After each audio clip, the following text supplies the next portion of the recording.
mbivuga abakristo bamwe baragwa kuko ibi bintu amadini yarabibahishe. Iyo wagendanye n'Imana, whenever you walk with God, iguha amabanga yayo. He revealed to you His secrets. Iyo wagendanye n'Imana, whenever you walk with God, ikubwira kari ku mutima wawe. Ikintu gikura Imana mu bantu. Do you know something that shifts God out of people? Nuko umuntu areka urukundo. It is that you can be away from love. Iyo umuntu yaretse urukundo Imana iramureka. Whenever you stop love, God also lets you be. Ntabwo abantu bagira ngo kugendana n'Imana no kudahura n'amakuba, no guhura nayo ariko ntaguhitane.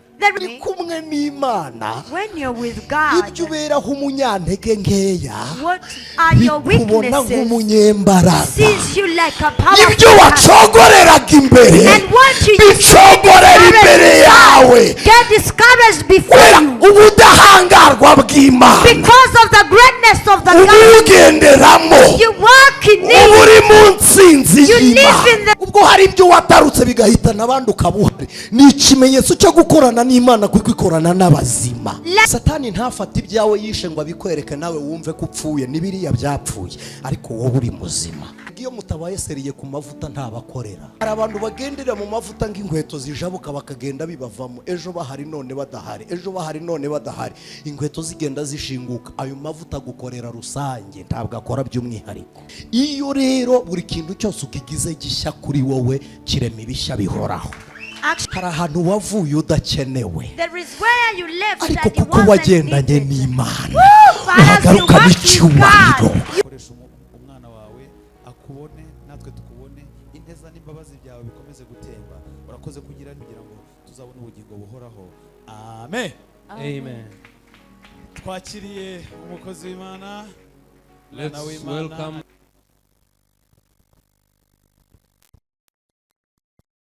Twongere dukomere Imana amashyi.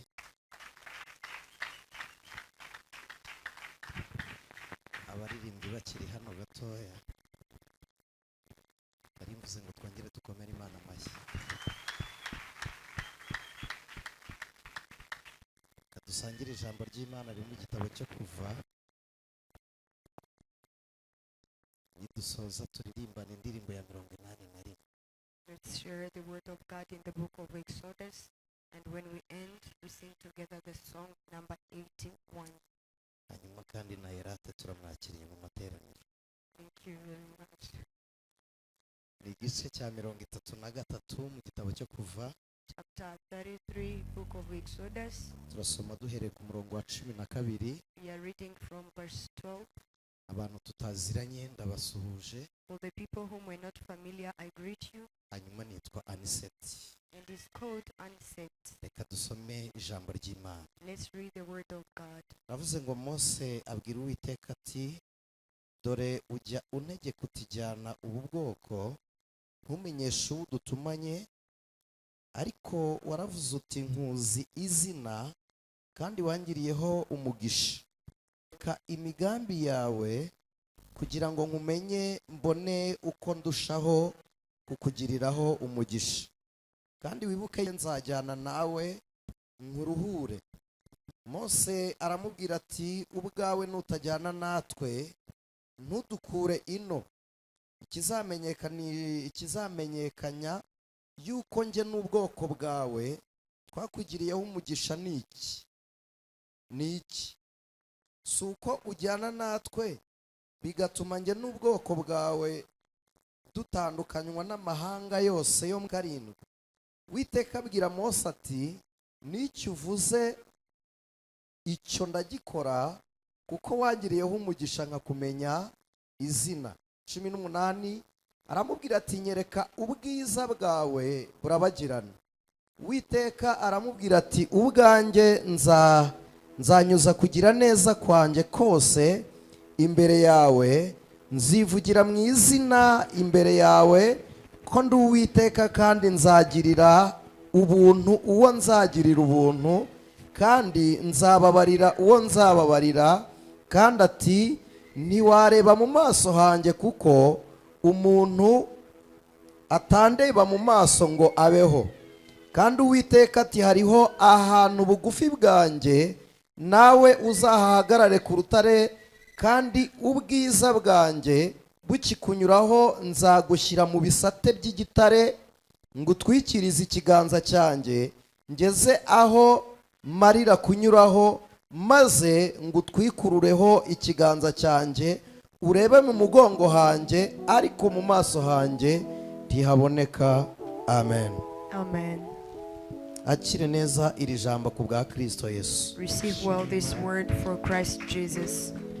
Se hari abantu bakunda kuririmba. Are there some people who like singing? Mudufashe kandi tujye dukura amagambo mu ndirimbo tuyahindura ubuzima, twe kuyaririmba tuyavuga gusa. Help us so that we can contradict the words.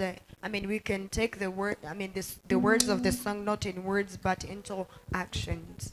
Kandi mwambaye neza. And you're well dressed. Mane baha umugisha. Ubundi iyo umuntu yambaye neza ntarakara, yuzi kuri mwiza nta mujinya.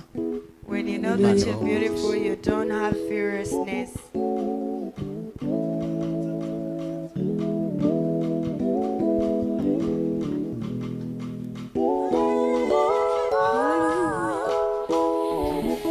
Ndakumva amakuru y'umurwa uri kura atagera ibyago, kandi umucyo w'umwana w'intama umunsi umwe nzawinjiramo. Ndakumva amakuru y'umurwa uri kura atagera ibyago, kandi umucyo w'umwana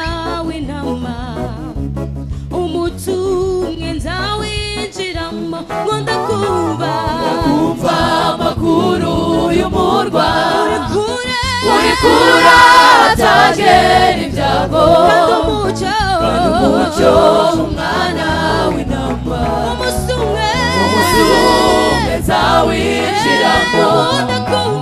Ndakumva amakuru y'umurwa uri kura atagera ibyago, kandi umucyo w'umwana w'intama umunsi umwe nzawinjiramo. Haleluya niko mvuza impundu, haleluya nzinjira mu murwa, haleluya ndi hafi kujyayo, umunsi umwe nzawinjiramo. Haleluya niko mvuza impundu, haleluya nzinjira mu murwa, haleluya ndi hafi kujyayo, umunsi umwe nzawinjiramo. N'amarira bamuru wamurwa, n'amurubayoni n'ambara, n'indwara ishobora kubayo, umunsi umwe nzawinjiramo.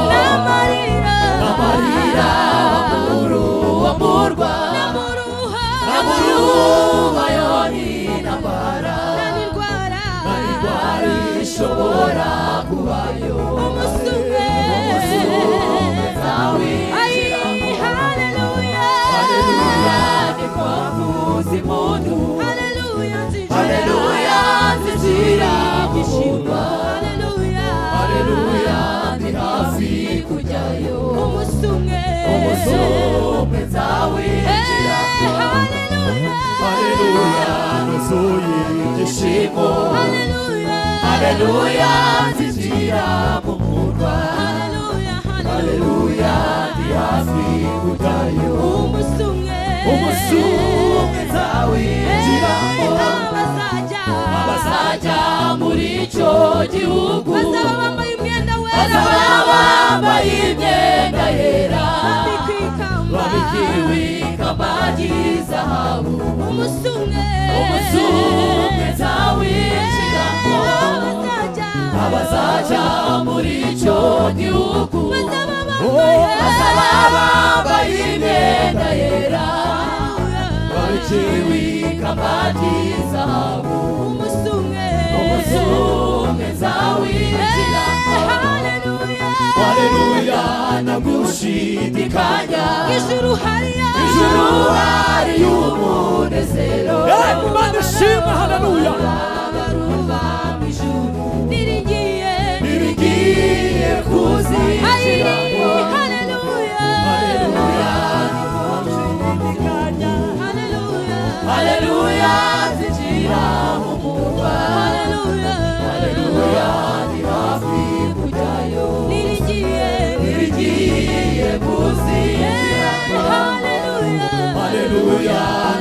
gushidikanya ijuru hariya ijuru hari umunezero ijuru haleluya baruba ijuru irigiye kuzabayo haleluya nagushidikanya haleluya nagushidikanya ijuru hariya ijuru hari umunezero haleluya baruba ngiye kuzinjira haleluya nagushidikanya haleluya nagushidikanya ijuru we ijuru hari umunezero ntabwo mubabaruba ijuru ngiye kuzinjiramo haleluya haleluya haleluya hey Imana ibahe umugisha May God bless you. musubira mu byimbo byanyu rwose Imana ibahe umugisha Joining back your seats, I'm saying that may God bless mu you. ijuru hari umunezero ntabwo umubabaro uba mu ijuru nirigiye kuzinjiramo haleluya haleluya wa ubwo impanda z'Uwiteka zizavuzwa mu ijuru habaye urya munsi mwiza uhebuje abakijijwe bo mu isi bose bazamwitaba abakoranyirize mu ijuru rye ubwo azahamagara amazina yawe bose mu gitabo cy'ubugingo ziko nzumva izina ryanjye nkitaba amen Amen. nkunda kuririmba cyane indirimbo zo mu gitabo I love singing the songs in the book, ariko kandi zirimo n'ubuzima but it also has life. Imana ishimwe Praise be to God. abantu twabanye mu iteraniro rya mu gitondo Imana ibaha umugisha ndi kubabonamo benshi May God bless the people who've been together in the morning service. I can see a big number of you. n'abandi baje tutabanye mu iteraniro rya mu gitondo tubahaye karibu kandi imigisha y'Imana namwe bagereho And others we didn't been together in the morning service. I welcome you and may the blessings of the ikintu Lord reach nkundira you. Imana What I love from God. uwa mu gitondo n'uwa nimugoroba bahembwa kimwe He who of the morning and in the afternoon they all paid the same. uwakoze kuva mu gitondo yagize ngo ni igihombo ko bahembye abandi bingana n'ibyo ahembwe He who worked from the morning thought that was a loss because he was paid equal quantity with the one who came in the evening. ariko hari ikintu cyari gikwiriye kubahumuriza nuko ibihembo byongereye iby'aba kabiri ntabwo byakuwe ku ba mbere But something should comfort them. It is that the reward of the second people wasn't taken from the first one. ibiganza by'Imana birahagije gukoramo ikingana n'umunezero wa buri wese The hands of the Lord are enough to touch in and get whatever equals to everyone's joy. dufite insanganyamatsiko tukirimo y'iki cyumweru icyumweru cyo kuyoboza Imana inzira We still have the theme that we're going under in this week of asking God for the right path. twaganiriye We byinshi talked about a lot of things. ariko kandi uyu mugoroba nanone But again tonight too, ndagira ngo nkubwire ijambo rivuga ritya riti I would like to tell you the word that says, mu nzira zawe Uwiteka yemere ko mugendana may the Lord accept to go with you in your ways. ndumva nshaka ko aricyo tuganira Imana ikwemerere kugendana nayo I feel I need to talk to you this word. May the Lord allow you to go with him. inzira zirahari Ways are there. twabonye inzira nyinshi cyane We saw many different ways. ariko kandi But again, kuzigendamo zose utari kumwe n'Imana biragatsindwa may it defeat to go in those ways without being with God. igihe kimwe abigishwa bari mu nyanja Once upon a time, the disciples was in the sea, baterwa n'umuraba and mwinshi. they was attacked by a great wave. Uwo muraba ubateye bibuka ko nubwo batewe n'umuraba nyamara bagendanye na Yesu. And they remembered that even though the wave attacked them, but they was with Jesus. Umwe aravuga ngo nimumukangure ibi byagwa bibone kuko arahari. And one was like, awake him so that he may see this trouble because he's with us. Rero iyo uri kumwe na Yesu ntumutabaza nk'uturuka kure, abari hafi yawe n'amakuba aza ayareba. Hallelujah. Whenever you are with Jesus, you never call him like someone who's far from you, because everything that comes to you, he see it. Nkundiyo era atafashijwe mwebwe mutarafashwa. Uti hallelujah. Hallelujah. Kugendana n'Imana To work with God, ni igisobanuro kimwe ku muntu Imana yishimiye. it is one answer and meaning to the one whom God is pleased with. Ikindi cya kabiri Number two, ni igisobanuro cy'uko umuntu wagendanye n'Imana atazagwa mu nzira. it is the meaning that he who works with God shall never fall in ways. Ikindi cya gatatu And the ni third, igisobanuro cy'uko iyo muri kumwe yizagushyitsa. it has the meaning that as you are with him, he shall take you to your destiny. Ibindi wagenda ubyishyiriraho nimugenda nizakurwanirira. You can set the rest for yourself that if you work with him, he shall fight on your behalf. Ubusanzwe imbaraga z'umugenzi n'umugenzi basangiye urugendo. Normally, the effort of a journey person, it is the strength from the neighbor whom they are in the same journey. Yesu atuma abigishwa 70. When Jesus sent 70 disciples, Yatumye babiri. he sent two pairs. Aravuga ngo umwe yagiye wenyine yaguye ntabona umubyutsi. And he said, if one goes alone, he can find someone to help him whenever he falls. Ariko iyo ari babiri umwe aragwa umwe uhagaze akaramira uwaguye. But when there are two and one falls, another one who's remaining support this one who Uru ni falls. urugendo rw'Abisirayeli twese tumenyereye. This is the journey of Israelites that we all are familiar. Njya nkunda gusenga ni mu materaniro namwe mujye munsengera. I mostly pray when I'm in service, so please help and pray Sinkunda for me. kuvuga ijambo ry'Imana nk'amateka kuko ntacyo rihindura, amateka nibiba byararangiye. I don't like to say the word of God like parables or history because it doesn't change anything like history is. Nifashisha amateka ya Mose If I get supportive with the history kugira ngo of Moses, twumve uburyo Imana y'umufatanyarugendo n'abandi. Muri Islamu twavugaga abasuhaba cyangwa abasangirangendo. it is that we shall be aware that God is with us in the same journey. In Muslim, we used to say Suhaba. Kugira ngo Imana ibe suhaba, yes, it is suhaba, n'umusangirangendo, ariko kandi ntabwo suhaba ari umuntu muhuriye mu nzira, n'umuntu muhuje intego y'urugendo, mwanahagurukiye rimwe muri mu nzira mujyana. For God to speak your Suhaba, it doesn't mean that the person you meet in a way, but the person you start with a way and whom you have the same destiny. Bene uwo muntu Such person, apfira intego y'urugendo, ntabwo yemera gusubira inyuma. you accept to die for your destiny, not to fall backwardly. Umuntu musangiye urugendo, He whom you're sharing the same journey, iyo mudasangiye intego y'urugendo, when you don't share the destiny or the purpose of your journey, uburebure bw'inzira the distance of the journey buramucogoza. can make them be discouraged. Amakuba yo mu And nzira the troubles in the way, amusubiza inyuma. it pushes them backwardly. Ibishashagirana byo ku nzira All glisters from the way, biramurangaza. it distracts them. Ariko iyo musangiye intego But y'urugendo, whenever you have the same purpose of your journey, ntabwo yicara atarashika. he does not sit before he reaches to the target. N'impamba yawe iyo yarangiye, Even whenever the package of your journey is unywa over, ku mazi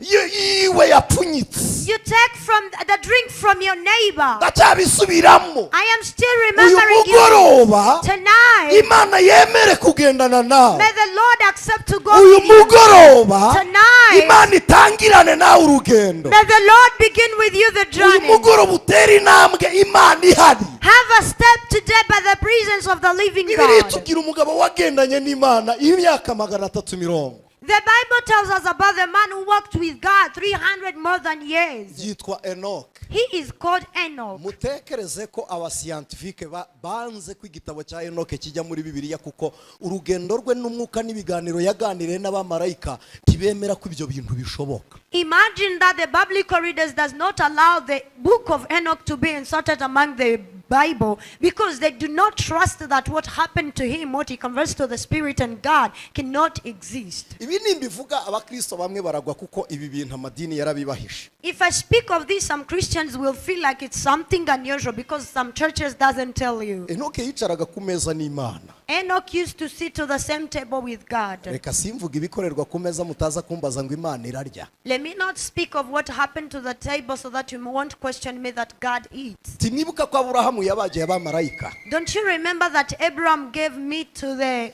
angels? Mu rugo rwo kwa Enoke niho honyine Imana itamubwiye ngo wicana, ntabwo yamubwiye ngo cana untambira igitambo. Yaravuze ngo igitambo ndagifata nta muriro ubayeho. In the home of Enoch is where God did not say that make a sacrifice for me. He said, I shall take the sacrifice with no presence of fire. Kuri internet kiriho nubwo ari igice ni igitabo cya Enoke mu cyandike muraza kukibona igitabo cya Enoke gifite dupaje dutoya umuntu wacyanditse nibyo yashyizemo inkuru z'ukuri ariko kandi ziza ari uduce ariko ziriho abantu bumva France kiraboneka mu gifaransa igitabo cya Enoke. You can go to internet and you search for the book of Enoch and there is some information, though it's not a complete book, but you can find some information about it. Imana yakunze Enoke. God loved Enoch. Enoke yakoraga imirimo ibiri. He used to do two works. Yarabazaga He used to carpent akaba umuhinzi. and he was a cultivator. Enoke yari afite abana b'abahungu. Enoch had boys. Si matindu isomye mu itangiriro urabibona igisekuru cya Enoke. I won't take long from there because if you read in the book of Genesis, you'll find there the descendant of Enoch. Ariko Imana imanutse igendereye Enoke. But when God descended for visiting Enoch, Enoke ari mu murima ari guhinga. while Enoch was in field cultivating, Abwira Imana ngo iwacu iwanje ni hano urahazi ariko iwawe ntabwo ndahamenya. he spoke to God that this is my place and you know my place, but I yet know your place. Aribwira ngo ibyo ndi gukora ndi iwacu urabibona ariko wowe uri iwanyu uba uri gukora ibiki. He told him that, what do you do at your home? Because you can see what I do at my home. Iyo wagendanye n'Imana Whenever you walk with God, iguha amabanga yayo. He revealed to you His secrets. Iyo wagendanye n'Imana Whenever you walk with God, ikubwira kari ku mutima wawe. He tells you what from His bottom of heart. Wayaga tugira ikorasi ivuga ngo nyemerera ngendane nawe. Nyemerera ngendane nawe. Nyemerera ngendane nawe. Nyemerera ngendane Uyu nawe. mugoroba Imana yemere igendane nawe. Tonight may the God accept to work with you. Enoke Enoch abwira Imana arayibwira ngo ubusanzwe nubwo unsanze mu murima ibi sinshaka ko bimera mu murima wanje ibindi gutongora nkabita kure nge ndi kurinda uyu mwero ntuzere muri uyu murima wanje. He told God that I don't want this to grow in my field. Even though I'm taking some aside, I'm protecting my crops. Aravuga ngo uyu ni umurima mbasha guhingamo ariko mfite undi murima mu mutima ntagangeze isuka naba ari wo ukura mu mwero mubi imbuto mbi zimera muri nje zite kuri.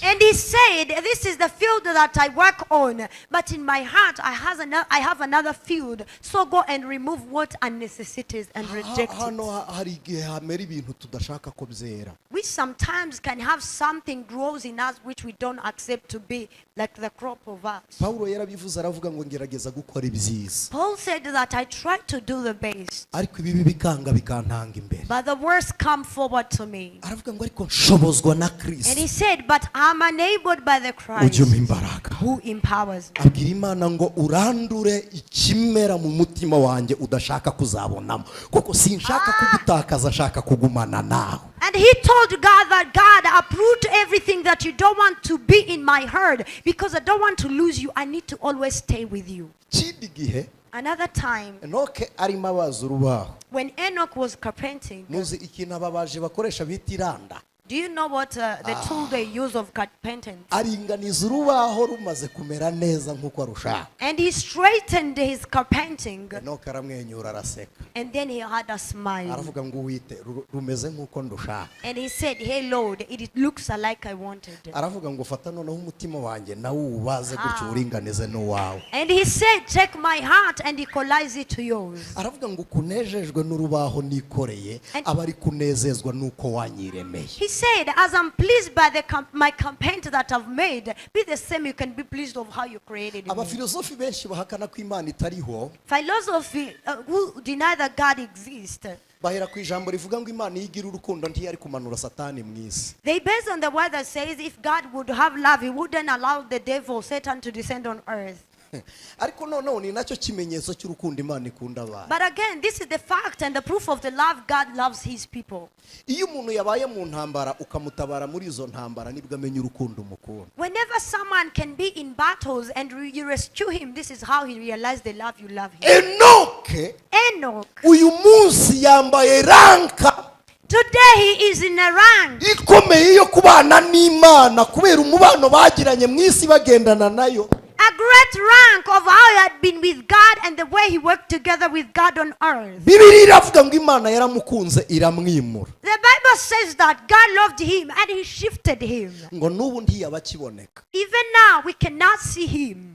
iyo usomye amateka ya Enoke When you read the history of Enoch, abamarayika bacumuye ku Mana basuraga Enoke bakamubwira ngo wowe ndabizi ko mugendana yidusabira imbabazi. the angels who committed sin to God, they used to visit Enoch and they told him that we know that you work with God, so ask on our behalf the mercy from God. iyo umuntu agendana n'Imana When you work with God, aba umuvunyi w'Imana n'abantu. you become the intermediator of God and man. iyo umuntu agendanye n'Imana Whenever you work with God, Imana iramwirata God feels proud of you. kubera intumbero y'urugendo rwacu. Because of the purpose of our journey, kuvuga kugendana n'Imana birajya kure y'imitekerereze. I mean, to speak of working with God shall go far from our thoughts. ariko buri muntu agira urugendo rw'ubuzima bwe agenda. But everyone has the journey in his life. kandi ikintu gitangaje nk'uko twabivuze mu gitondo, And something amazing, like we said in the morning, mu buzima bwawe nta kintu na kimwe ukeneye utarabona kitarabaho. wowe nturakibona ariko kubaho kirahari.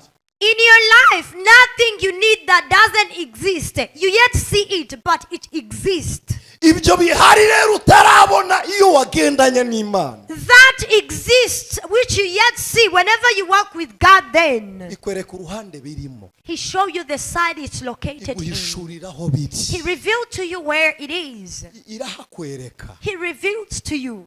Imana yarebye Enoke iravuga ngo iyi si ko ari iy'ababi, ndagusurira iki mu isi waje tukazamukana tukigumira iriya ko nta gahunda mfite yo kugaruka inaha abantu ni babi. iramubwira ngo ariko sinumva nanagukuraho umutima ngo sinzagaruke kuko kugendana nawe nanjye biranezeza. iramubwira ngo waje tukijyanira sinzakora urugendo nawe ntuzambure nagiye tugahorana. God looked at Enoch and he told him that this is a worse world and I don't feel like coming back on earth and I don't want to leave you behind. What if you come, then we go together so that you won't miss me in your way and I don't miss you in my way, because I'm pleased with walking with you. Ndakumva amakuru y'umurwa uri kura hatagera ibyago kandi umucyo n'umwana w'intama umusumwe nzawinjiramo. cyiza nushaka wicare hafi. The best is that you may stay closer to the piano. uyu ni petit frere. He is my young brother. dutuye muri karitsiye imwe aho tuvuka. We live the same place. We're at our birthplace. Imana ishimwe ko yamuhaye agakiza. Praise be to God that He gave him salvation. umuhungu uzi ubwenge utuje cyane. A very wise and kind man. ni umuhanga. He's really wise. najyaga ndagirana na base wabo. I used to shepherd with his turagirana uncle. inka.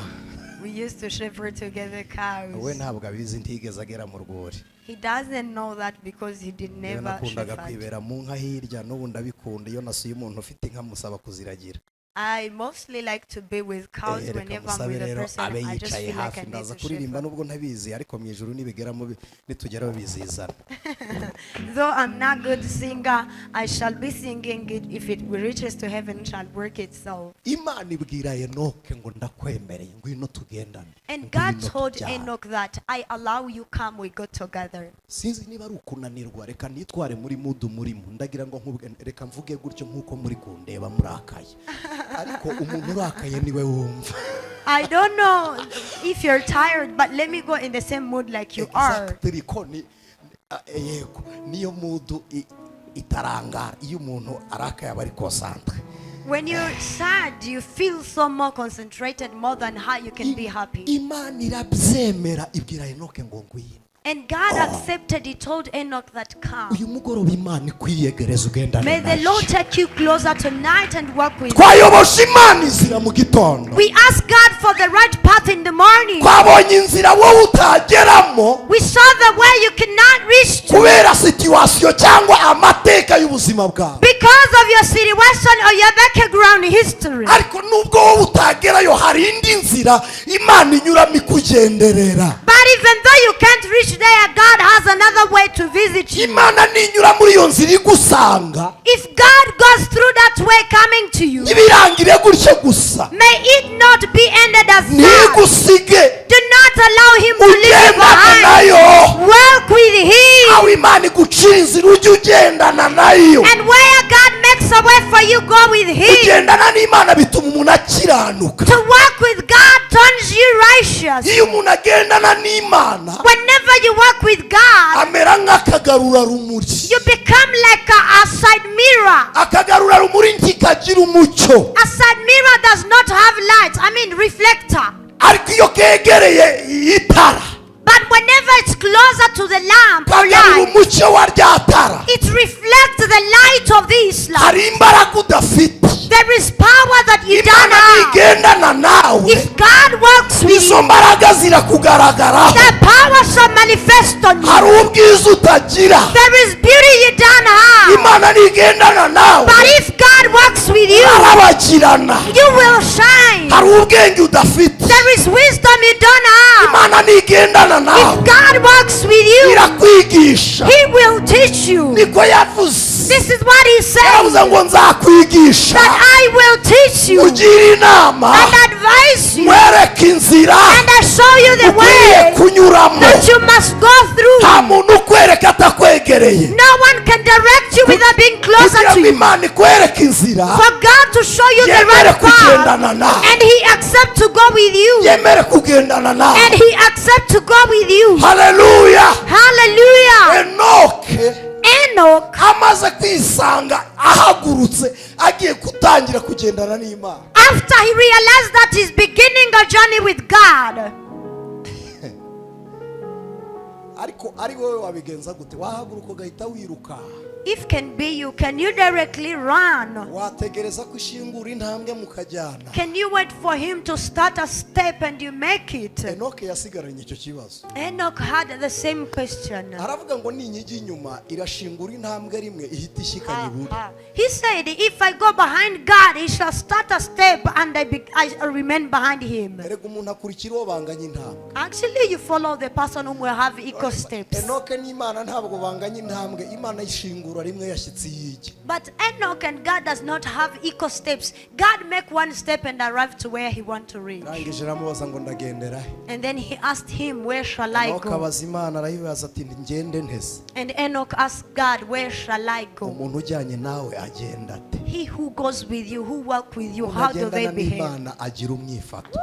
You have a behavior whenever you walk with Iyo umuntu God. agendana n'Imana agira ingendo. Whenever you walk with God, you have a style walk. Abakristo bageze muri Antiokia ni Siriya ya none. Actually, when the Christian reached to Antiochia in Syria of today, barabitegereje. they had a look on them. Babonye umutima n'imvugo n'ingendo baravuga ngo aba ni abakristo. Looking at the heart and the walking style, they said they are Baravuga ngo nta Christians. wundi wigeze ugira abantu bitwara batya ni Kristo wenyine aba ni abakristo. And they said, none had the people who behave like this. These are Christians. Niho havuye ijambo abakristo. This is where Christian came Ni word. ukubera ingendo iranga Kristo. It is because of the behavior that characterizes Imvugo Christ. n'imyitwarire biranga Kristo. Speaking and walking style can characterize Hari Christ. umuntu twari turi kumwe turi kuganira nawe. There is a person who was together conversing. Ndamubaza ni Yesu yabanga n'iki ku buryo wakira Kristo muri wowe inyuma nta ntagaragare. And I asked him, how big can Jesus be in you in a way that you receive him in you but you don't see him outer you? Angana n'ubugaruka tukamira rimwe bikaba birarangiye mu nda ntitubone ikirimo.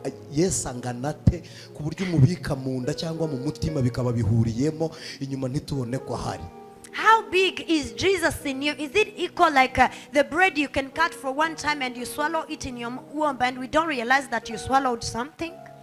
Iyo umuntu afite Yesu wa nyawe, when you have the real living Jesus in ndi you, imbere yanyu mbabwije ukuri namwe murabizi uwo muntu arakuvugisha ukamwumva mw'Imana. and before you this person talks to you and you feel God in him. Aguha serivisi ukamwumva mw'Imana. He offers you a service and you feel God in him. Mwari mubizi ko Imana ihumura. Did you know that God has a smell? Urahumurirwa. You got a smell of God. Imana twayitunze nk'Imana itaboneka yaciwe burundu mu bantu ariko Imana igendera mu bayo. We own God like invisible God who was definitely not among people, but God works in his people. Muzi ikintu gikura Imana mu bantu. Do you know something that shifts God out of people? Nuko umuntu areka urukundo. It is that you can be away from love. Iyo umuntu yaretse urukundo Imana iramureka. Whenever you stop love, God also lets you be Ntabwo ari alone. rwa rukundo mukunda inshuti zanyu oya. It is not the love that you like your friends. No. Ntabwo ari rwa rukundo mukunda abantu beza oya. Iyo mutabakunda bo barakunditse. It is not the love you like good people. Even though you can't like them, they are loved. Ni urukundo rufite imbabazi umuntu akunda umwanzi we. It is the love that has mercy that you can love your enemy. Ku rwego mureba ukumva mama shenge uba ariruhiriza icyo ukavuga ngo Imana imubabarire. Urwo rukundo gusa rwo kumwaturaho ineza rutuma Imana iguma ari igicumbi cyayo muri wowe. That love of seeing your enemy and you say, oh my God, why are you transforming yourself? And you keep loving them. You become the dwellings of God because of that love. Niko Yesu yavuze yaravuze ngo n'ababi nabo ibavubira imvura. This is what Jesus said, that he can also give rain to those bad ones. Yabwiye Abaefeso irababwira ngo kuko mwaretse urukundo rwanyu rwa mbere. He told Ephesians that as he stopped your before love you had, Nzaza nkuru igitereko kitabaza hacyo. I shall come and remove the lamp in your midst. Amagambo yari ibanje yaravuze ngo ugendera hagati y'ibitereko by'amatabaza. The pre-word he said that he who walk in the middle of lamps.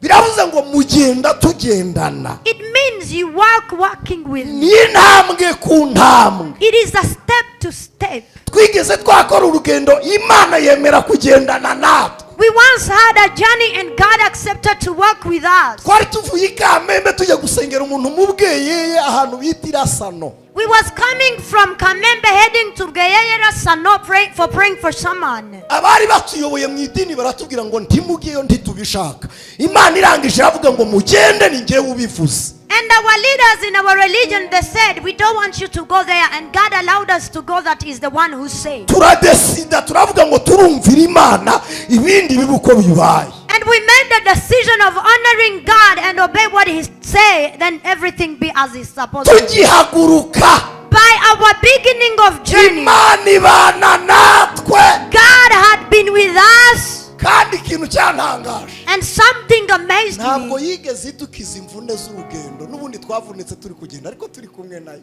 He did not take us away from this tiresomeness of journey, but it happened with his presence. Hari igihe abantu bagira ngo kugendana n'Imana ni ukudahura n'amakuba ni uguhura nayo ariko ntaguhitane. There is time when people think that to work with God, it is to be away from troubles. Yes, you go with troubles, but it doesn't kill you. This is the benefit from that. Mwene data twari kumwe uwo munsi nawe turi kumwe hano yanyweye ku mazi yo muri Nyungwe ahita bikiragi kuvuga biramunanira ntiyongera kuvuga amazi yanyweye yarakonje cyane kuvuga biramunanira cyatumaga tubona ko ari muzima nuko yataga amarira kandi akamuvinga. The brother and we were together in that journey is around here. He drank water from Nyungwe and directly he couldn't be capable to speak. The reason of why we realized that he's still alive is that he was capable to show out his expression by crying and showing us some expression that is still Yagiye normal. atamarira kugeza sozi ibirometero 12 ko kuva Ipindura ugera centre ya Bweye hari ibirometero 36 twabigenje amaguru ariko turi kumwe n'Imana.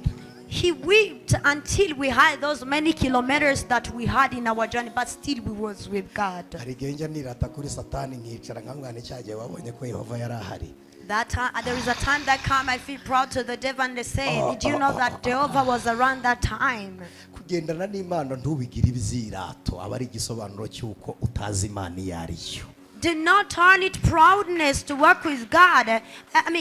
To work with God and you don't feel proud of that, it is a meaning that you don't know how good it is to be with God. hari umugabo w'inshuti yanjye ntabwo muvuga simvuga n'ahantu akora ariko ni umuntu utoroshye arakomeye mu cyubahiro cyo mwisi ariko kandi ni n'umukristo. There is a good friend of mine, I want to mention his title. He's really great on earth as well. He's a Christian. byari umwana wa kabiri naramuhamagaye ndamwani wamfasha ukantwarira umwana ukamugeza mu rugo. When I gave birth to my second child, I asked him, can you help me to drive my child to home? ariko kandi nari ntaramenya titre yarasanzwe ari inshuti yanjye duhurira mu masengesho ariko ntazi uwo ari we. And again, ndamuhamagara iyo menye uwo ari we ntabwo nari kumuhamagara ngo arwarire umwana ariko namuhamagaye ndazi uwo ari we nsanga n'umugabo uca bugufi utuje umeze neza arwarira umwana noneho anyura ku muntu. And again, I yet know his title. I knew him like a humble man. We prayed together. And when he was shaking my baby, he passed by to a person. umuntu arangije arikanga andebye manuye ikirahure ndamwana twabyaye dusure amurebye arikanga mbona abandi bigenze bitera. And when he was driving, we met a person and then I waved to this person. He was scared. I was like, what's going on? bukeye mu gitondo aza kundeba And in the morning, this person came to visit me. arambwira ngo buryo uziranye na runaka numvisha ahantu akora nihagarara nk'umuntu wari ubizi ariko ntabwo nari mbizi. And then he told me that, do you know this man? Listening to his title, I was surprised. I holded myself to pretend like if I knew that, but I didn't know. arangije arambwira ngo ngo Imana ishimwe ngo narakubonye muri kugendana numva ni igitangaza nshuti y'umusaraba. niba hari abantu tugendana nabo abandi bakikanga, niba hari abantu tugendana nabo bikaba icyubahiro kidufubika bikaba kava idukavaringa, uratekereza kugendana n'Imana, uratekereza bisa bite kugendana n'Imana? biraruta ibyo. Haleluya, biraruta ibyo. My friend, if there are people we work together and people see us covered by their honor and other people get surprised, how much do you think we covered by the glory of going with God? It is greater than going with those great people.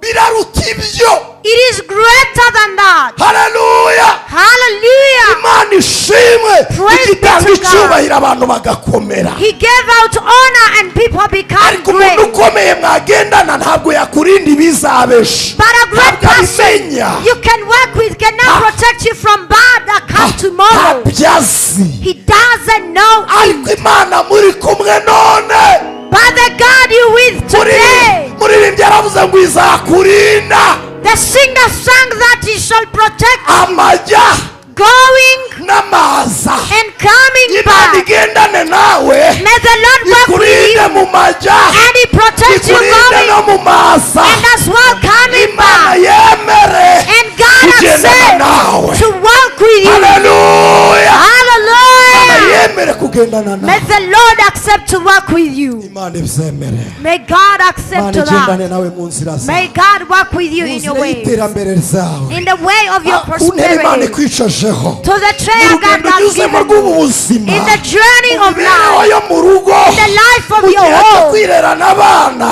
In the time of muri uyu raising baby mujyi wa alone. Kigali. In this city of muri iki Kigali. gihugu. In this country. wahagurutse mu kirere. Whether you Imana fly. yemere May kugendana the nawe. Lord accept to go with Imana you. yemere May kugendana the nawe. Lord accept to go Imana with you. yemere kugendana May the nawe. Lord accept to go with you. umugoroba wo kuyoboza Imana It inzira. is an evening of asking God for the inzira right z'Imana path. ziriho. The ways of God ariko are open. biragatsindwa kuzigendamo tutari kumwe May nawe. He defeat to walk in Imana those ways yemere with no kugendana God. nawe. May God accept to go with you. Amen. Amen. iyo wagendanye n'umunyacyubahiro wambara icyubahiro cye kandi utabayeho. When you walk with someone who is honored, you're covered by his honor, and yet you're not this person.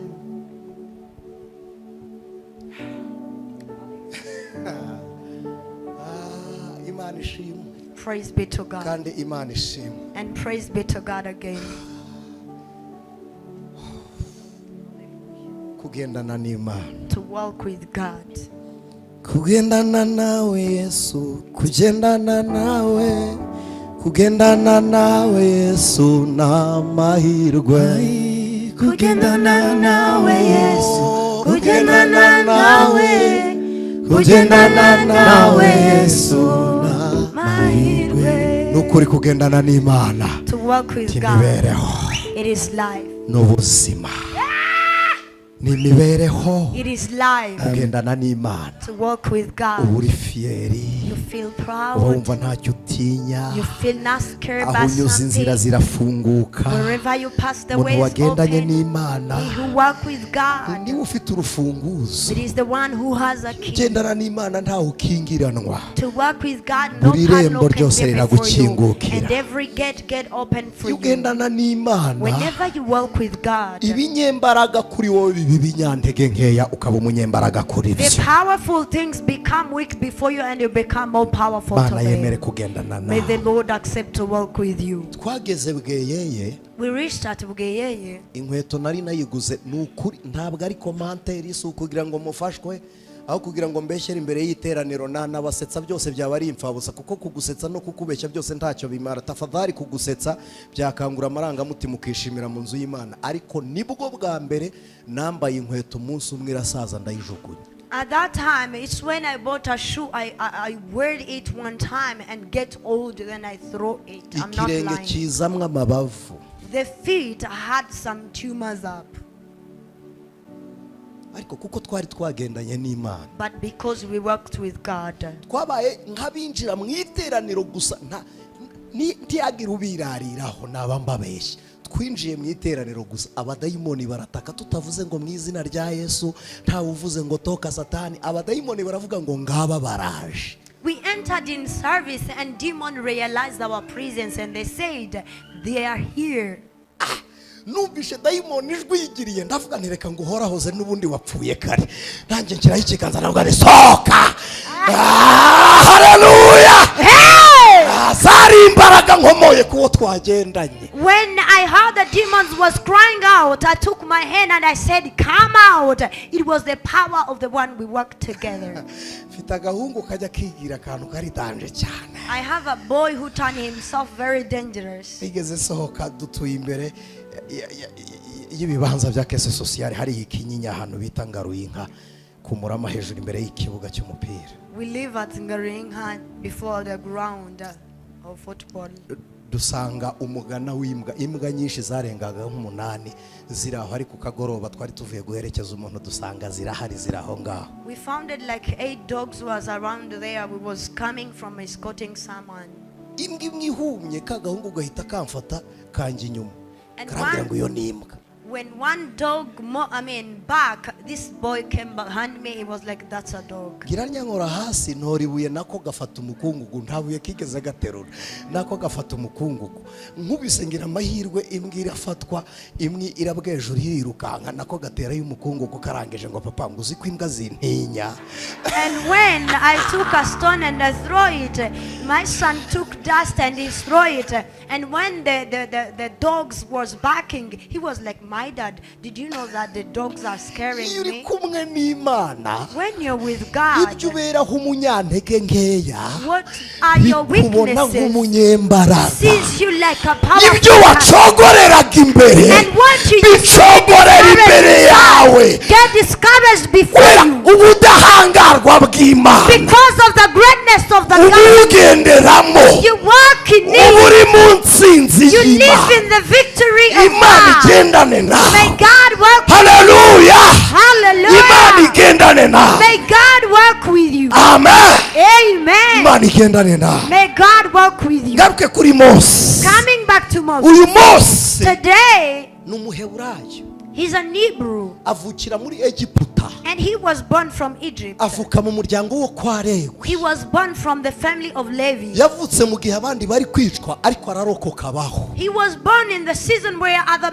boys was being killed, but he lived. Impamvu ya mbere yo gutsinda The first reason of your success, nuko yari yakize urupfu rwica abandi akabaho abandi bapfa. the first reason of his success, it is because he escaped from the death that killed others. Iyo niyo mpamvu yawe nawe. And this is your reason. Ubwo hari ibyo watarutse bigahitana abandi ukabuhari ni ikimenyetso cyo gukorana n'Imana kuko ikorana n'abazima. Like you escaped some things that killed others, to mean it is the sign of working with God because he works with the living people. Hari intwaro Apoloni yari afite mu rugendo rwa mukristo There are weapons that Apollon had in the journey of Christian. yafataga ibihanga byabo yiciye mu nzira akabyereka abantu bazima ababwira ngo dore n'abandi narabarangije. He used to take the heads of the people he killed in the way, and he proved to others that, look, I have killed others. uzi iyo Apoloni ari kukwereka igihanga Do you know when Apollon is showing you the head? ni ikimenyetso kivuze ngo ari kukwicisha urwisha abandi ntarwo agifite, ari gufata abapfuye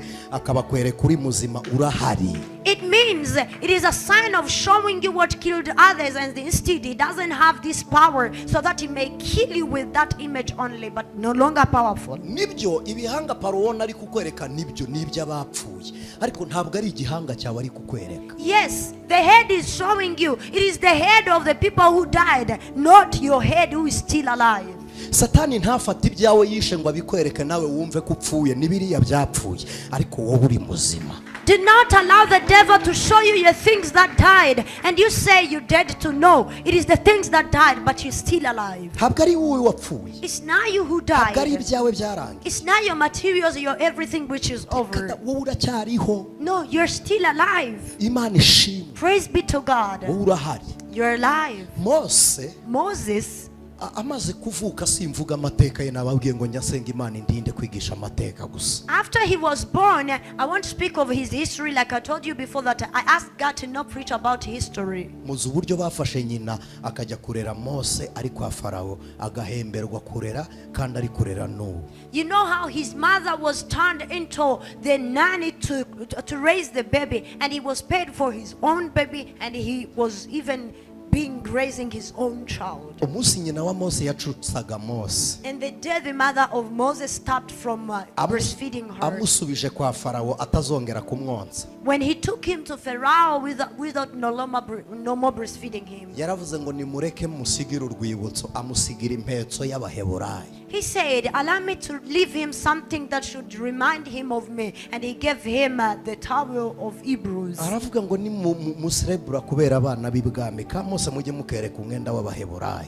And he said, if you Umubwire ngo uyu ni wowe celebrate waguhetse. the children from the palace, please show him a towel and tell him that this is what was used to carry you. nicyo kimenyetso cyamweretse ko ari Umuheburayo. Ajya kubaza amateka bamubwira aho yatoraguwe n'umukobwa wa Farawo, niwe wamwise Mose, bisobanuye ngo nuwo ndohoye mu mazi. And this is the proof of fact that he was the son from Hebrews, and he was called Moses, the one who was taken out of water. This is the name the daughter of the king gave him. amenye ko ari Umuheburayo, aravuga ngo singuma hano kwa Farawo, reka njye mu buretwa, nibura nkora akazi k'intica ntikize, ariko ntacyo ngakorane na bene wacu. And after realizing that he's an Hebrew, he decided to go and do some works.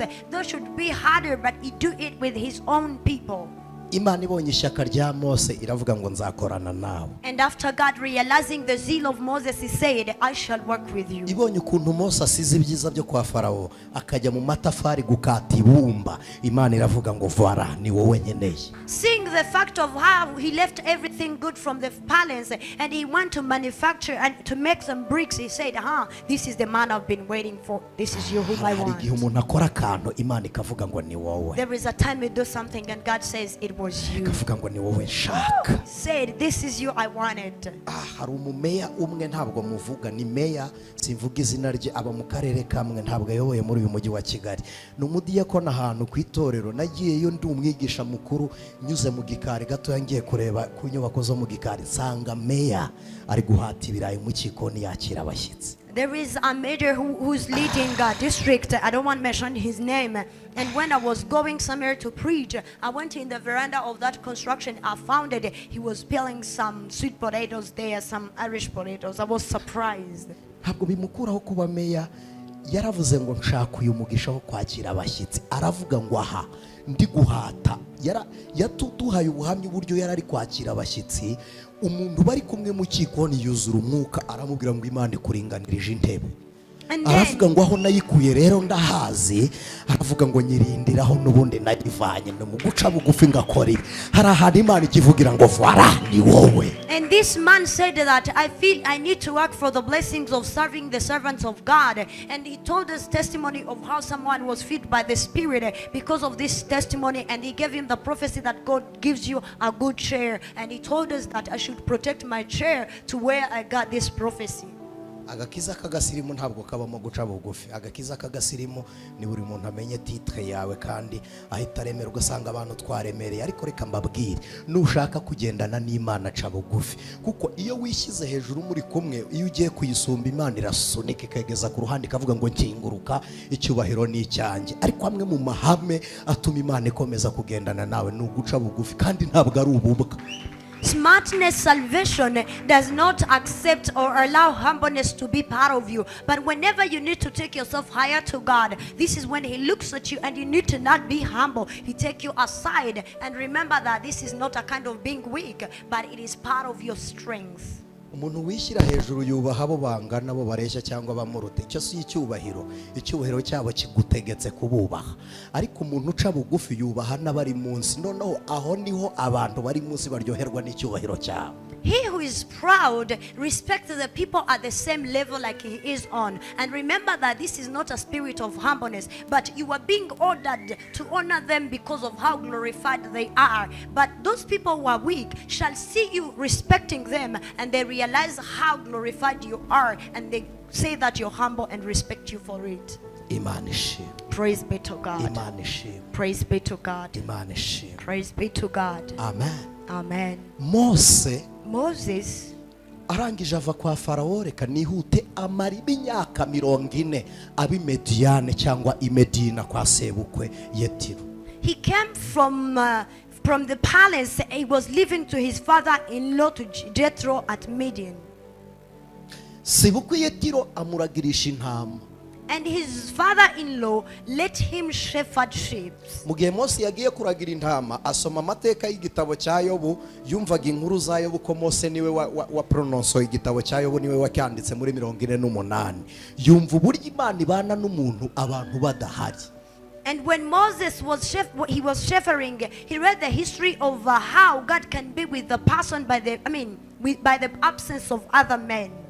Amaze gucurwa abonye ubuhamya bwa Yobu n'iherezo ryabyo, aravuga ngo Imana nta muntu igihombya. Aravuga ngo amahirwe ya kabiri yageze kuri Yobu, natwe azatugeraho dutaye mu gihugu cy'isezerano. And after seeing this testimony of the book of Job, he said God cannot forsake his people, and God shall help us until we restore our land. Akimara kumva bishoboka, after he feels it's possible, Imana iravuga ngo nanone uranejeje. God said again that you please me. Yamubwiye ngo ubwo wemeye ko nzabashyitsa subirayo noneho abari wowe ubazana. And he said, as you come to believe that I shall take you to your land, go back and bring them. Iramubwiye ngo jya muri Egiputa. Ahita yibuka Farawo, abwira Imana ngo hoya ndi umunyantege nkeya sinjyayo. He told him that go back to Egypt and get them back. And he told God that I am weak because of remembering Pharaoh. Iramubwira ngo genda ubwire Farawo ngo ndi Uwiteka. He told him that go and speak to Pharaoh that I am the Lord. Mose aravuga ngo ntabwo Farawo akuzi. And Moses said, Pharaoh doesn't know Njyewe you. ndakuzi, ndagutinya, ndanakubaha, ariko kuri Farawo ibyo ntacyo byamara. Ntabwo akuzi, mbwira irindi zina navuga Farawo akakumenya. He said to God that I know you, I honor you, and I respect you. But to Pharaoh, it's different. Tell me another name I can tell him so that he may honor you and he recognize you. Imana iravuga ngo genda uvuge ngo ndi uwo ndiwe. And God told him that go and tell him that I am who I am. I am. Ni nagasuzuguro mu maso y'umuntu uri kubwira. Titi imagine umuntu wakwirukanya azi ko wapfuye kumugaruka imbere umubwira ngo Je suis comme je suis. Imagine the person who chased you away from him to come back, and he was aware that you died, and you tell him that it is God who says that he is who he is. Mose abishyize logikoma yumva ntabwo bivamo, abwira Imana ngo mbwira irindi nzina. When Moses took into logics, he told God that it can't work. Tell me another name. Imana iramubwira ngo ugende umubwira ngo nitwa ndiho. And God told him that go and tell him that I am alive. Nabwo yumva niwe wivuga. He was talking about himself again. Abwira Imana ngo ibyo kukubaza amazina menshi reka mbireke ko ngenda nkuvuga nkaba ntazi kuvuga biragenda bite. Iramubwira ngo ndaguha Aroni aba umuhanuzi wawe. And he told God that word of asking you many names, stop it, but I'm not good at speaking, so what should you do about this? He told him that I will give you Aaron to be your interpreter. Kubagarukanye n'Imana, to come back with God, bitumye umukuru kuri we aba umugaragu. it has made the elder to him become his servant. Sinzi ko muri kunyumva. I don't know whether you're understanding me. Mose yavuye hano yirukanywe, Moses came from here being chased. Abisiraheli babona kumuhomba ntacyo bimaze, And the Israelites saw there is no importance of losing him no more. nta kiriyo bigeze bakora ko bapfushije, They did not have a funeral service that they lost a person. nta n'igihombo bagize babuze They Mose, did not experience any loss by his nta absence. n'uwamuriye. And nobody cried for him. Bari bamenyereye gushingura impinja, baravuze ngo nagenda apfe nk'abandi ntacyo bitwara. They was familiar of burying young babies and they said go and die like all others. It doesn't matter. Ariko agarutse When he came back, ntiyagaruka wenyine, he did not come back alone. ari kumwe He n'Imana. came back with God. Haleluya! Hari Hallelujah. ahantu wanyuze There is where you've been to. batakikwibuka, They don't hari remember ahantu you. bakumenyereye There is where they're familiar with you. batakwitaho. They don't care Ariko about umunsi you. wa But none today, usohoke muri Elayono, be out of Elayon uzamenya Imana, with God. ujyane nayo. Go with God. Haleluya! Hallelujah. Usohoke hano gutyo gusa, Do not come Tell umuntu outside here ikiganza muri just kumwe, now. Give a hand to ubwire your ngo neighbor bigaragare ko wagendanye and nayo. say, may it be known that you've been with Uyu God. mugoroba bigaragare ko wari uri kumwe n'Imana, May it not be known that you was with bigaragare ko wari God. uri kumwe n'Imana, May it not be known that you was with bigaragare ko God. wakoranye n'Uwiteka. May it be known that you was with God. Haleluya! Hallelujah. Ibyo ngibyo ubwabyo That itself, bituma Mose it makes Moses aba shebuja wa mukuru we. become the master of his big brother. He who works with God has servants. Anye n'Imana agira abagaragu. He who works with God has servants. Ntabwo biterwa n'ubwibone. It doesn't come because of proudness. Uye kugendana n'Imana birabazana gusa. Hey, no, to work with God, it brings Ibyo servants. ubwabyo bizana abagaragu. That itself brings servants. Hari abantu bajya bavuga ngo ntibamenyereye ngo amaprotokole y'abashumba n'abapastori. There are people who say that they're not familiar with the protocols of shepherds. Umuntu wayigiraga yari ikaze ni Yesu. He who had a serious protocol was Ntiwari Jesus. kumugeraho utanyuze ku bagabo be. You wouldn't reach to him before passing to his men. Ntibishoboka. It is impossible. N'abigishwa bose ntibari bafite uburenganzira bwo kumuvugisha. Even not all disciples who was allowed to talk to him. Babwiraga Petero akavuga ati ariko burya nubwo tuba turi hamwe ariko Yohana niwe umubaza nimwongorere Yohana. They used to Yohana tell Peter, akamwegera. and he say, even though you see us closer to him, but it is John who easily talk to him, and they whisper to John, and John goes to God. Reka da mutaza kugira ngo hari imikino yari protokole iri serious kuri Kristo. Did not think that was a joke. It was a serious protocol to Ntabwo Jesus. mwasomye umugore wari ufite umwana uterwa n'abadayimoni amwegera, abigishwa baravuze ngo tuva inyuma uri kudusakuriza. Didn't you read when this woman who had a child possessed by demons, the disciples told him that, be away from our behind, you're making noise to us. Yesu aramwirengagiza, umugore abyiganye cyane avuza induru, arangije ageze kuri Yesu, Yesu aravuga ngo si byiza gufata ibyo kurya by'abana ngo tubijugunyire imbwa. And Jesus ignored him, and the woman decided to shout loudly. And then when she arrived to Jesus, and he was like, it's not good to give the food of children to the dog. Uzi impamvu yamwakiriye nabi akamufata mu cyubahiro cy'imbwa k'umunyakananikazi nuko Kanani yari yaravumwe, yari akiriho umuvumo wo kwa Kanani. Yesu amurebye amubona nk'imbwa, ntiyamuha ihumure kuko abigishwa nabo ntaryo bamuhaye, baravuze ngo uri kudusakuriza. Yesu amureba muri rangaje ya protokole ye, aravuga ngo gabanya akavuyo. Do you know why he underestimated him? It is because he was coming in the image of Canaanites. And remember that at that time Canaan was still under curse, and he did not use a good protocol. He violated it, and Jesus talked to him in the same image of violation to the protocol. None se mwagize ngo Petero yacomoye inkota ajya gukata ugutwi ari kurwanirirana?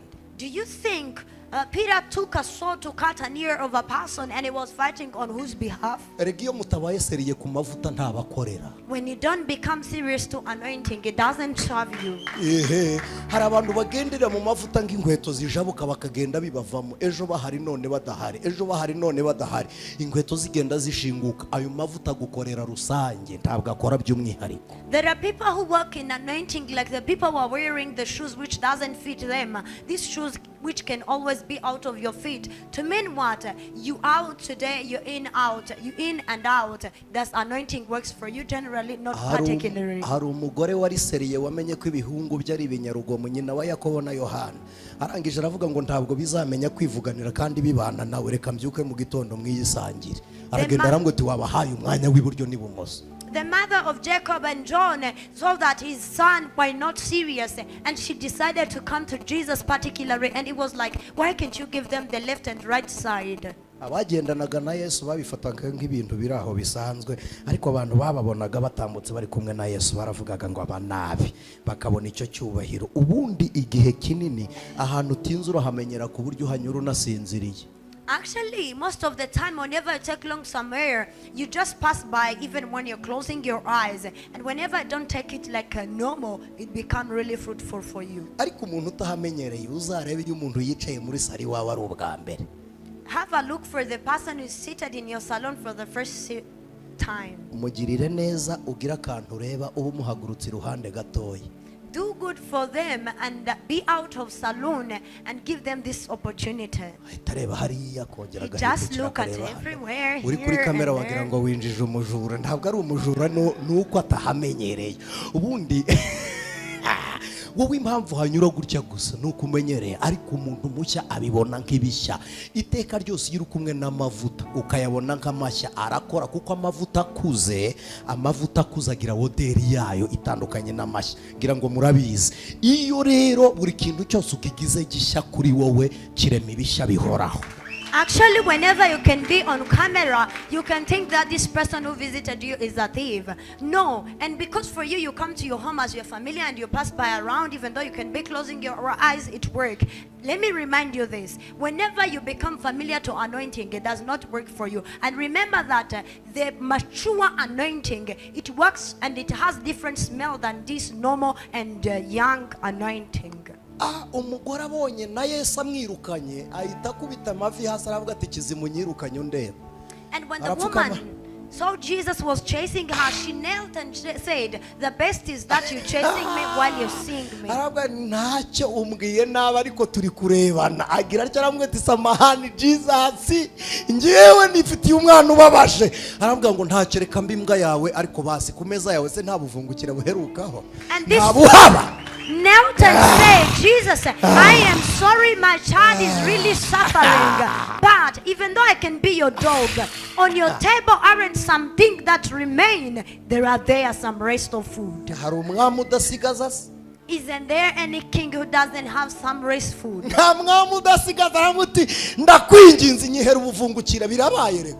Ntabwo nje kwigira umwana nimbwa sirya ubuvungukira buvuye ku meza ya ba nyirazo. Every king eats and on his table it remains some quantity of food. He said, I'm not turning myself a child. Allow me to be the dog, but as the dog can eat the remaining food to the tables of their master, I would do the same. Uretse gutitiriza protocol yari yamujugunye. Except of persistence, the protocol have chased her away. Yesu yegeza y'abandi abwira abigishwa ngo nimwegereye. Arambwira ngo wa mugore ufite kwizera kwinshi. And Jesus spoke to disciples that go away and he spoke to her that woman, you have a great faith. Afite kwizera kwinshi ari imbwa. She has a great faith and is a dog. Ntabwo twafata ibyo kurya by'abana ngo tubihimbwa. Wa mugore ufite kwizera kwinshi yarizeye ava mu bubwa Kristo amubona mu rubyaro. We cannot take the food of the children and we give it to the child. And you woman, you have a great faith. To mean what? She had faith and she came out of dogs. She became a child.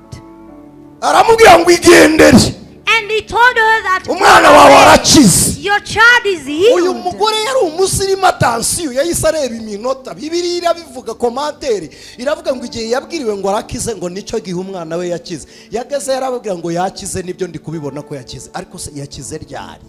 This woman was really smart. When Jesus told her that your son is healed, she looked on her watch and then she went at home. She found that the baby was already healed. He was like, you saying that she is healed. When was that? Hari umugabo w'umwarabu yanditse igitabo kivuga ngo Kristo umuturanye wanjye wa bugufi. There is an Arab man who wrote a book that says Christ my nearby neighbor. Yes, akita Christ my neighbor, nyine umuturanyi wanjye wa bugufi. It is called Christ my neighbor. Yaranditse aravuga ngo kimwe mu bintu yubahiye Yesu ngo nuko ijambo rye ryakoreraga igihe. He said that one of the things he honored to Jesus, it is that his word works on time. Atansiyo, uyu mugabo ntabwo yizera Yesu, niyo mpamvu yamwise umuturanyi.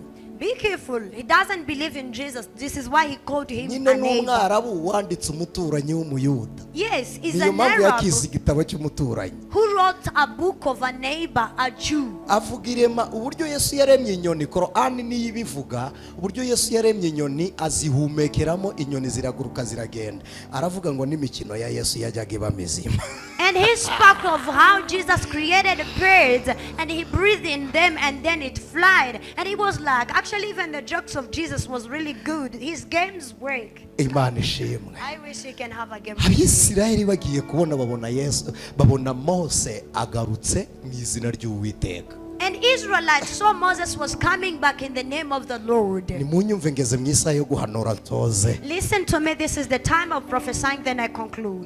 Ndimuze gutegereza ko ngoresha ururimi rw'umwuka, ndi kubyumva ku bitangaza byamanutse. Do not wait for me to use the spiritual language. I'm feeling that the miracles have descended. Hagarutse Mose wagiye, It came back and Moses went. ariko agenda baramwirukanye. But when he was going, he was chased. None Mose ugarutse ntiyirukanwe, ahubwo aratumwe.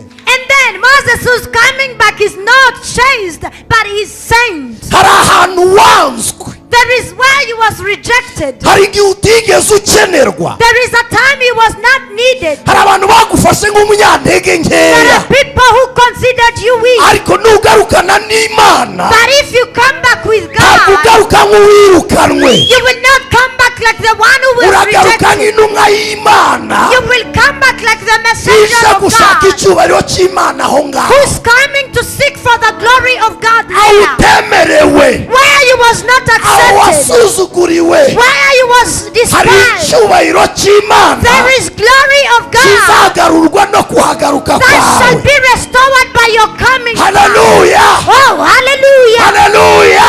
Hallelujah! Twirirwa tuvuga karande zo kwa sogokuru, We always speak of the generational castles of our twirirwa tuvuga grandfathers. ibicaniro byaho, We always speak of its altars. ariko igicaniro gisenywa n'ikindi. But an altar is broken by an altar. Muri Egiputa ntibashakaga Mose, In Egypt, they didn't want Moses. ariko Abisirayeli bari muri Egiputa baramukeneye. But Israelites in Egypt are in need of him. Hari ahantu batagukeneye, There is where they don't need ariko you. Imana ikugiza umutabazi w'abariyo. But God turns you into a rescuer of Imana the people there. igusubiza aho wanyazwe uri umutware. May God take you back where he was seized being Mose an ajya authority. kugaruka, When Moses was coming agaruka back, n'icyubahiro cy'Imana, he came back with the glory of agaruka God. n'izina rishya ry'Imana, And he came back with the new name of God. agaruka n'inkoni irimo ubutware bw'Imana, And he came back with the staff of authority agaruka of na God. misiyo nshya y'Imana, He came back with the new mission of God. agaruka n'ihumure ry'Abisiraheli. And he came back with the comfort of Israel. Aravuga ngo nari ngarutse, And he said, I was nari coming back. ngarutse. I was coming back. Haleluya, nari Hallelujah. ngarutse.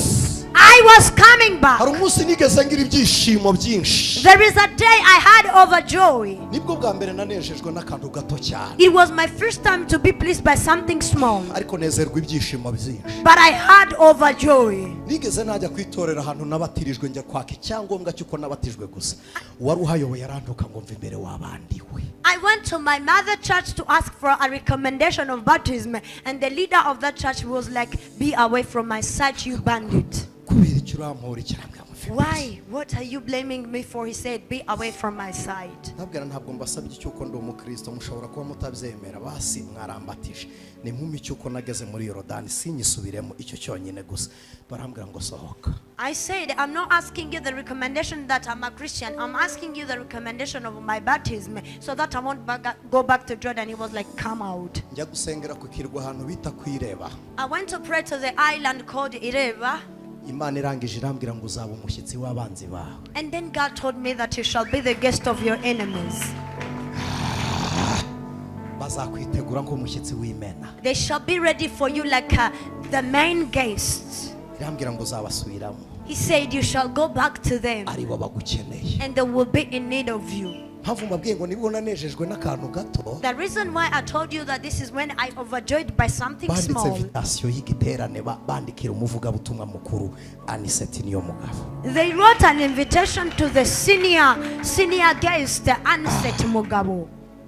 Diya wacu Anisette, dusangiye amakuba yo muri Kristo Yesu. Ayiwe. Dear Anisette Mugabo, whom we share the troubles in Christ Jesus. Turabizi ko Imana igukoresha, ariko mu gihe ufite gihuye n'iyi tariki ari umuntu uzi gukompoza leta kabisa. They said, we know that God used you, but in your time, if you can match with this date, Mwazemera kubana natwe uwo munsi mu giterane. would you accept to be with us in a crusade? Muza akantu kanejeje. Do you know what pleased me? Nuko banyandikiye leta y'icyubahiro ndafite umwanya. It is that they wrote me an honored letter when I had no time. Ntabwo nari mpari. I wasn't available. Nari narahatanze. I gave out this date. Nange nezezwa no kubabwira ngo murakoze ariko si impari. And I was pleased to tell them that thank you, but I'm not available. Hari ahantu wavuye udakenewe. There is where you left Ariko and you kuko wasn't wagendanye needed. n'Imana. But as you Uragaruka walk with n'icyubahiro. God, you come back. Haleluya! Hallelujah! Asubira n'icyubahiro. You go back there with glory.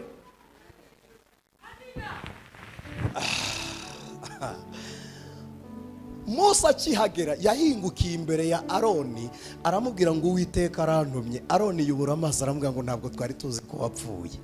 Ngo twari tuzi ko warangiye wapfuye. Mose aramubwira ngo hoya Imana irantumye ngo mbabwire ngo nimutahe ngo tugire dute. By the arrival of Moses, he met first Aaron and he told him that God have sent me. And Aaron was like, we thought you died many years ago. He told him that, no, I'm alive. God have told me to tell you that, go back to our land. He said, go back where? Dutahe. What? Hari umuntu uri kunyumvira mu mubiri nababwiye ngo nageze igihe cyo guhanura. You're listening to me through flesh, but I'm in my time to prophesy. Bibiliya iravuga ngo kwizera kwa Aburahamu ngo yarizeye bimuhanira no gukiranuka ngo ariko kubwo kwizera yabaye umusuhuke mu gihugu yarazwe akibama ari umusuhuke. Actually, the Bible says that for the faith of Abraham, it was turned him to live freely in the country that he was in, like refuging. Uzi icyo Bibiliya yise gusuhuka ni ugusaba ibyawe kandi nawe uzabitungira benshi. Do you know what the Bible calls refuging? It is to ask for your own while you shall sustain the other people. Hari abantu Imana ireba ikabona bari iw'abandi. There are people whom God see and he see you like a refugee. You are at other people's Ikabona land. ukuri nuko yakuvuze si kuri ikabona urundi wundi. And he look at you and he said the way he spoke about you and the way he see you are, it differs from how you are at the current Ikabona time. muri yo kubw'amasezerano abantu rusha icyubahiro wewe wagiye kuvumba icyubahiro cyabo kuko nturimenya turanagera kuri wowe wanyawe ukajya kuvumba icyubahiro cyabo uruta ugashaka guhagurukira ku banyantege nkeya pari raporo nawe Imana yakora bikabona nturi wowe. And when God looks at you, he see like you profiting the glory of the people. To yourself you consider great, yet to God you the greater one to them. And then God, whenever he looks at you, he see that you're not the real you because you don't know the value and how greatness you are. Mose arababwira ngo mutahe. And then Moses told them that go. So muri kumva ari Mose uri kuvuga aravuga ngo ni mutahe mugi wanyu. He told them that go back to your land. Ese iwanyu hasa hate? How does your land look? Aho wateguye wumva wifuza harasa hate ni mutahe mugi wanyu. How does it look your tomorrow? Aravuga Go ngo back to igihe your mukoreye land. uburetwa kirahagije ni And he mutahe. said it's enough for the days you've been captive. Ntabwo Go nzi back to umuntu your turi land. kuvugana. Mose aravuga ngo irambwiye ngo ni mutahe. Moses said, God have told me that go to your Hallelujah! Hallelujah! Njyewe niyo naza murera yono mukansohora. Even though I can Nakotera come, hariya ku muryango cyangwa nkarikurikira online ariko nge nahishuriwe Erayoni cyari cyo. even though I can come to Elion and he chase me out of it, I can be outside or I follow online because I've got to know what Elion is for real. Ntabwo hari mubizi. It's possible Mushumba that nta hari you doesn't mumubaze know. ngewe nahishuriwe Erayono before COVID. Actually, the shepherd is not around, but I had a vision about Elion before COVID. Imana inyereka Erayono ituye ku musozi munini cyane. And God showed me a lion on a very big mountain. Ari urusengero rwubatswe hamwe n'izindi sengero nyinshi n'amazu. Ngiye kubona mbona ya misozi yose irarigise, lion isigara ihagaze kuri tawa ku munara uri hejuru yarigise iri kuri tawa. And I saw other houses and churches that was surrounding a lion disappeared, but a lion remained alone standing on the mountain near and close the tower. Ahangaha ntabwo ari gutyo kumwireba, ntabwo lion ntiraba lion. The way you see yourself yet become the real lion. Lion irahari. Actually, the real lion is still there behind. Lion nge narayibonye izukiramwe abapfuye. I have seen a lion where dead people resurrect. Mose abageze imbere aravuga ngo no mwebwe muri muretwa butari ubwanyu n'umwambaro utari uwanyu, aravuga ngo nimutahe. When Moses Hallelujah! he told them that you're doing captive, you're not in a good cloth of yours, so go back to your land. Aravuga ngo nimutahe. He said, go back to your land. Go back to your land. Go Hallelujah! Hallelujah! Harine mu masa y'imisi itari yawe. There is a time Icyicaro cyawe kirimo abandi. but your place Imana igushyitsi wawe. Hallelujah! Intebe yawe uyicareho. Urugo rwawe urubemo. Imodoka yawe uyigendemo. Inzu yawe uyituremo. Iduka ryawe urikoreremo. Ofisi yawe uyicaremo. Nimutahe. Go back to your land. Go back to your land. Hallelujah. Mumugirire ngo harundi wowe, harundi wowe. Tell your neighbor that there is another you. Munyashuramukazi yaravuze ngo nubwo mundeba niraburanya, aravuga ngo sikonsa, aravuga ngo ndabizi ko ndi mwiza, aravuga ngo nizuba ryabiteye, aravuga ngo ariko hallelujah. A Shunammite lady said that even though you see me dark, but I'm not dark, I am beautiful. This is because of the effect of sun. Aravuga ngo ndabizi. She said, I'm aware. Umukunzi wanje. I belong to my lover. Kandi nawe nuwanje. Oh, and he's mine. Aravuga ngo n'urugo rwe ndabizi. And he said, I know his home. Umukunzi wanje yanjanye mu rugo rwe. He said, my lover took me to his home. Ibendera rye ryari hejuru yanjye. And his flag was upon my head.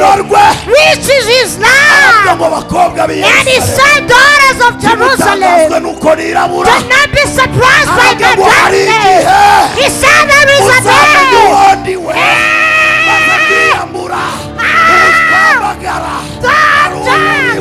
You are someone. There is who you are. There is your power. There is your authority. Hallelujah.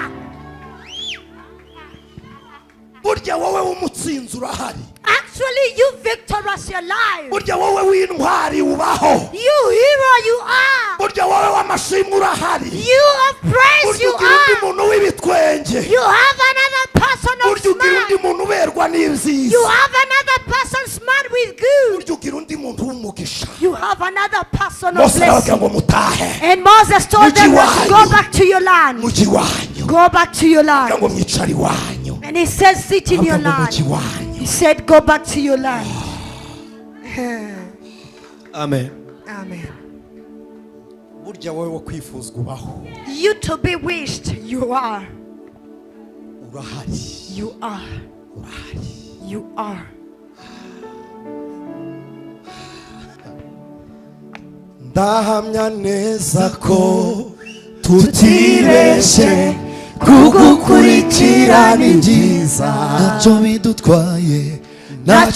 bidutwaye kugukorera. Ibendera ryawe rizahora rizamuye kuri twe. Isezeranye nawe isezerano ko tutazakureka. Yesu we tukwemera. Haleluya, haleluya.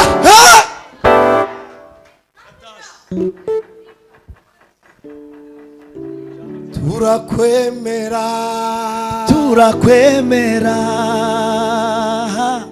turakwemera. haleluya wahindukiriye abanyegiputa Egiputa maze urabatungura urabitegereza bacikamo igikuba wongera urabahindukira kuriziga ku magare yabo warengeraga Abisiraheli wabakuye mu maboko ya Farawo wabambukije ya nyanja itukura nuko herekera uri Imana itaneshwa we turakwemera turakwemera ayiwe turakwemera turakwemera turakwemera dushonje cyangwa duhaze turakwemera ai dushonje cyangwa duhaze turakwemera dushonje cyangwa duhaze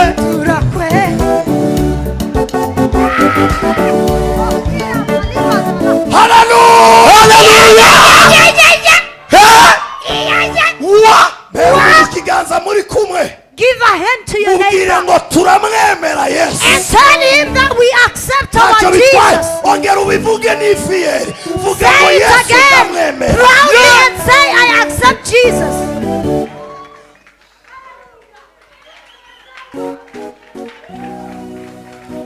nimwongere mwicare dusoze. Sit again, then we conclude. Hallelujah. burya Actually, let me tell you, burya actually, Penina nashaka yitonde may Penina be careful. ibere rya Hana ribamwe amashereka. The breast of Anna has milk of baby. Reka mabwire Let me tell you, burya reka actually, mabwire let me tell you, Hagari nashaka yitonde Sara nawe yaheka. may Agar be careful. Sarah also can carry a baby. Burya na Sara yaheka. Sarah also can carry a baby. Burya na Sara yaheka.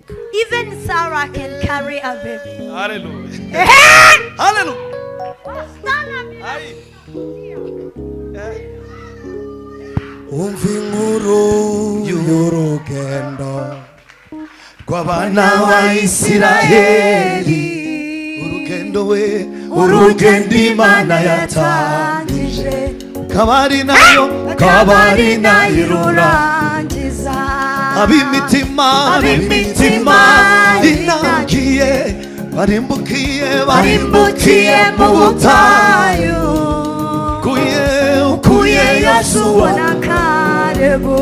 abagabo Imana yishimiraga. ab'imitima inangiye barimbukiye mu butayu. ukuye Yosuwa na Kalebu. abagabo Imana yishimiraga. yemerera Mana gendane nawe ubutayu nta byiza bibayo. bananyemerera gendane nawe ubutayu nta byiza twemerera tugendane nawe ubutayu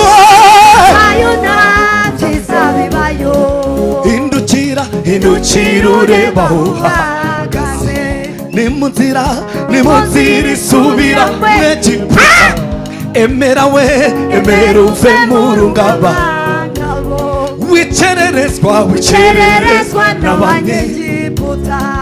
hindukira ureba aho uhagaze ni mu nzira isubira mu Egiputa emera uve mu rugamba ayaya wikererezwa ukererezwa n'abanye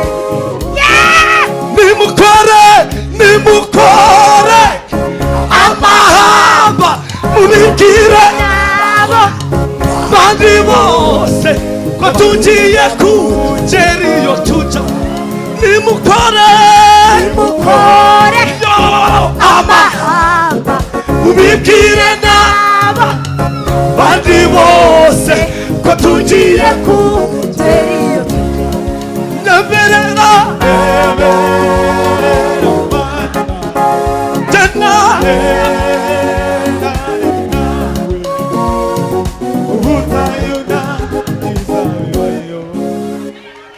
Hallelujah! Hey! Hallelujah! Hallelujah! Tikiriza hallelujah! Hallelujah! Hallelujah! Hallelujah! Abari waniraine hallelujah! Hallelujah! Hallelujah! Hallelujah! Gira umuntu muri kumwe ngo kora amahamba. Tell your neighbor that makes some languages. You're going to arrive. Prepare praise. Tegura amashimwe. Prepare your praise. Ugiye gushika. You're going to arrive. Yemeye kugendana nawe. He who accepted to go gutsinda mu nzira. shall never let you die in vain. He will not allow you to die. Hallelujah. Babonye w'inyanja icikamo. Babonye inkingi y'umuriro. bagiye kurya byo mu ijuru. Ariko baranga barinangira. babonye w'inyanja icikamo Babonye inkingi y'umuriro. Bagiye kurya byo mu ijuru. Ariko baranga barinangira bana bagendane babonye w'inyanja ndanye natwe imyaka yose mu butayu tuzibagirwe ibyo wakoze. ndagira ngo dusenge muri ubu I buryo. want us to pray in this way. Fata umuntu ikiganza muri kumwe umubwire ngo Uwiteka yemeye kugendana nawe Hold your neighbor's hand and say, the Lord have accepted to go with you, kugira ngo akuruhure umutima. so that he may give rest in your heart. Niko twasomye. This is what Uwiteka we read. arabyemeye And the Lord kugira ngo akuruhure accepts umutima. so that he may give a rest to your heart. Yabwiye Mose ngo kuko wangiriyeho He umugisha told Moses that as you've been favored in my sight, nkakumenya izina and I got to know your name, ndamubwira ngo icyo nacyo he said that also. ndagikora. I will do that.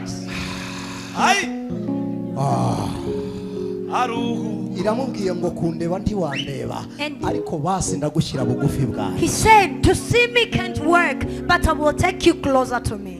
Oh, Imana ikwiyegereze bugufi May God bwawe. take you closer to him. Imana igushyire bugufi bwawe. May God set you closer to him. Ijambo ryarambwiye ngo hahirwa umuntu Uwiteka atoranya The akamwiyegereza. word told me that blessed are the one whom God chooses and take Kugira them ngo abe mu closer, bikari by'Imana. so that he may live in dwellings of the Lord, atungwe n'ibyiza bya and they may be Hehova. sustained by what of the Holy of Ngo Church. azatoha nk'imikindo And this shall be fresh like plum, ngo agire amakakama n'itoto. and have greatness and youngness forever. Hari ahantu bugufi bw'Imana. He is near.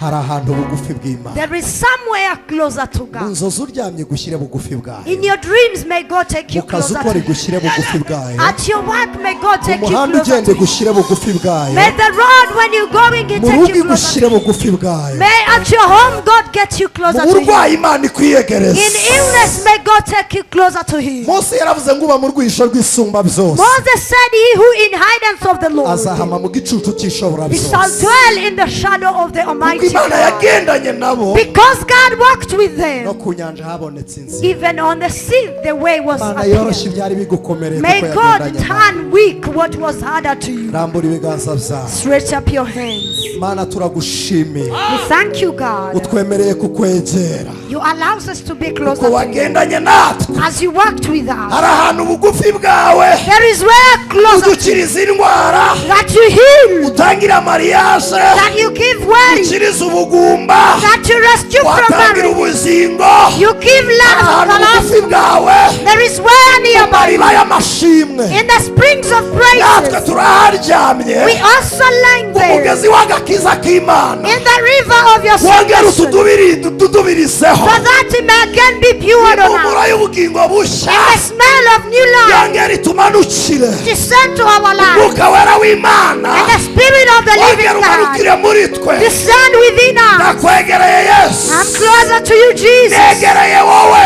I am closer to you. ngiye kure y'abantu, I'm far from men, ngiye kure y'indwara, far from illness. mu mbaraga zawe, I'm coming in your kugira ngo power, nanjye unyuzuze, so that you may feel me, kugira ngo nanjye unyuzuze, so that you may feel mu me. izina rya Yesu In the Kristo. name of Jesus Christ. Amen. Amen. Imana ibaha umugisha mu izina rya May Yesu. God bless you in the name of Reka Jesus. twongere twakire umuyobozi wa gahunda. Let's get back the program. Imana ibaha umugisha. May God bless you.